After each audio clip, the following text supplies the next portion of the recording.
Today I will be talking about visual action therapy. A little overview of our treatment is that this is a nonverbal treatment and is used specifically for patients with global aphasia. Patients will practice producing symbolic gestures for visually absent stimuli, and there are 3 steps that make up this treatment. Level 1 has 12 steps, Level 2 and Level 3 each have 6 steps. The steps from Level 2 and 3 come from Level 1, and you can only move past Level 1 once you've completed all 12 steps. It's also important to note that all directions and reinforcements in the treatment are nonverbal, and a new step is only presented when a patient produces correct responses. Global aphasia is damage to the left hemisphere of the brain and is the most severe type of aphasia. This aphasia is typically seen right after a stroke occurs. Patients present breakdown in production of words as well as minimal spoken language, if any at all. Patients also present with no functional reading or writing abilities. With more damage from the stroke, we see a larger impairment, which in turn affects the prognosis for the patient. Some treatment rationale. Gestures do not need to go with verbal communication, meaning they can be viewed independently and do not rely on one another. Using hand and arm gestures require less fine motor skills and the articulation of facial muscles. Patients with global aphasia present difficulty with articulation and producing words, so using gestures instead supports that breakdown. This therapy is also completely visible to the clinician. There is no need for tools or instruments or imaging because the clinician can visually monitor progress directly when administering the therapy. Some background history of the VAT.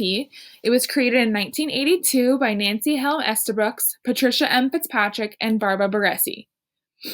Their research was supported by the idea that pantomimic training may be more beneficial for those with global aphasia than using typical linguistic intervention. Pantomimic training is communication by means of gesturing. Previous therapy used for treatment of global aphasia presented no results, and that's why these women developed the VAT. It has since been expanded to include bucofacial treatment, focusing on the remediation of bucofacial apraxia, which is a weakness in the face.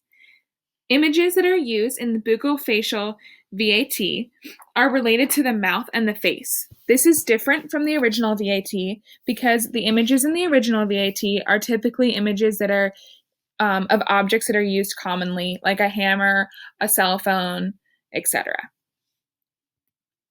The optimal populations for this treatment are any adult diagnosed with global aphasia.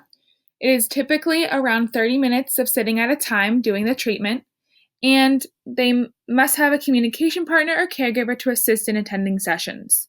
Treatment sessions can be anywhere from 4 to 14 weeks and can be held up to 5 days a week, so it's really important that there is someone to get them to their therapy when they need to be there. There are a few barriers to treatment, including limipraxia, which is a weakness that prevents patients from using gestures as a new form of communication.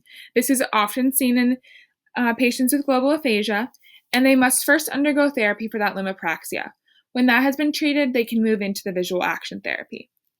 There also is a severe breakdown in auditory comprehension and a severe breakdown in reading comprehension in those diagnosed with global aphasia, and those are things to keep in mind when working on treatment. Here are my references. Thank you. Hi, my name is Emily Samara, and I'm a graduate student clinician in the Speech-Language Pathology Department at Sacred Heart University. Today I'm joined with Nicholas, a patient that presents with severe global aphasia. Today we'll be working on visual action therapy to enable his production of symbolic gestures.